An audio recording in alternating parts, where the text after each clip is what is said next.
আজকে হঠাৎ করে মনে হলো আমি আমার ইচ্ছে মতো রেসিপিটা রান্না করব আর খাবো, কারণ আমার কাছে সেটা রান্না করার জন্য প্রত্যেকটা ইনগ্রিডিয়েন্ট ছিল। আর যখনই এরকম সব ইনগ্রিডিয়েন্ট আমার কাছে থাকে তখনই আমার মন চায় এরকম ইচ্ছে মতো রেসিপি করে ফেলি। রেসিপি করতে হলে যেটা করতে হয়, কেটে কুটে সব কিছু রেডি করতে হয়, আর রেডি করতে অনেকটা সময় চলে যায়।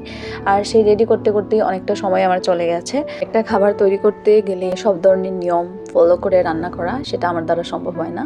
আমার কাছে মনে হয় যখন যেটা দিতে হবে দিয়ে দিই, হয়ে গেল, মানে রান্না হলেই হলো, এরকম একটা ব্যাপার।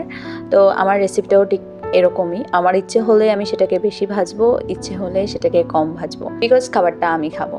এইরকম ফিলোসফি যারা ধারণ করো তারা নিজের সাথে আমাকে মেলাতে পারবে। তো ফাইনালি আমার রান্নাটা হয়ে গেছে।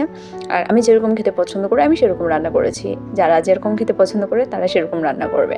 তো যাই হোক, রান্নাটা কমপ্লিট। এবার হচ্ছে গরম ভাতের সাথে সেটা খেতে এত সুস্বাদু লাগে, আর এটা হয়েছিল বেশ। এইটাতে অ্যাড করেছিলাম টমেটো, আর টমেটো আমার ভীষণ ফেভারিট। যেখানে টমেটো ইউজ করি সেটাই খেতে অসাধারণ হয়ে যায়। রাতের খাবারটা জাস্ট জমে গেছে।